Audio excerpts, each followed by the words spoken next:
Our next startup solution today is called Zygg. And for this, Kevin, if you're ready to share the screen and start, we may start.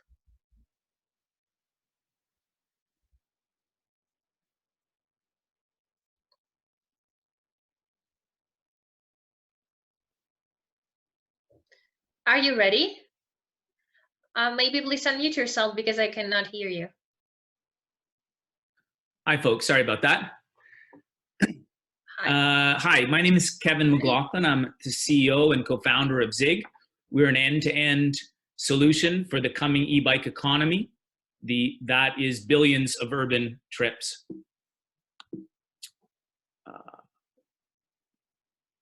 There's been an explosion of demand for e-bikes. And in North America, that translated last year into growth of almost 150%. 15 to 20 million pedal bikes are sold each year in North America. In many European countries, the business is now 50% e-bikes. And COVID has accelerated that dramatically. But the cycling industry is not designed to meet this demand of a mass market high-tech product. About 8% of US adults visit a cycle store a year, and it's not a place to learn about a new technology. So our solution is Zygg, e-bikes as a service. We deliver a perfect e-bike and worry-free experience, including seamless delivery, onboarding, maintenance, repairs, and even home delivery.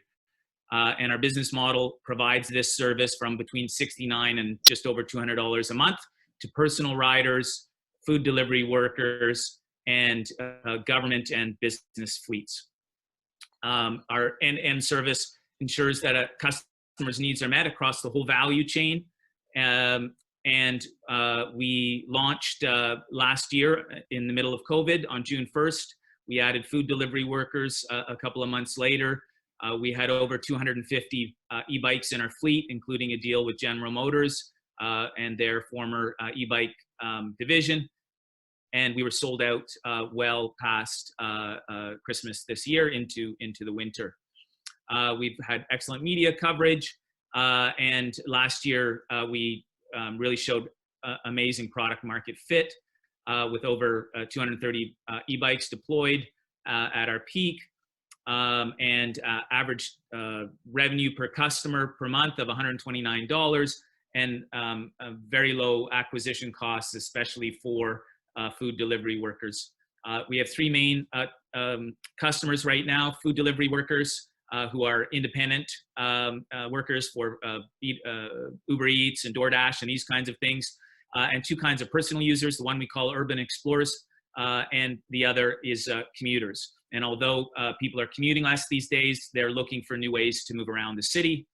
And so we validated our business model, and now it's time to scale.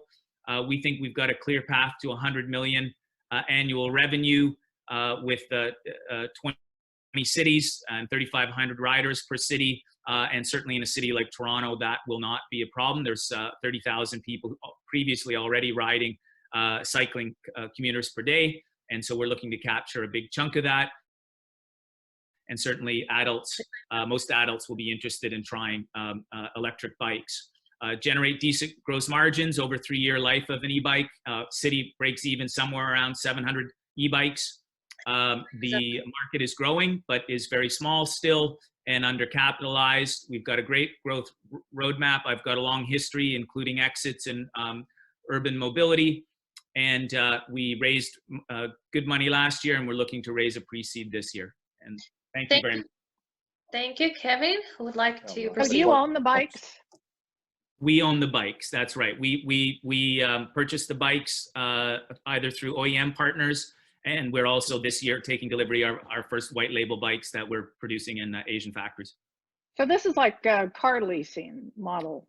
Yes, it's similar to car leasing. You know, this is the main focus. We've already got inquiries where we will probably sell bikes with a service component attached to them. But yes, it's part hardware, part service, part financing rolled into a simple monthly price. Okay. What is the cost of the bikes?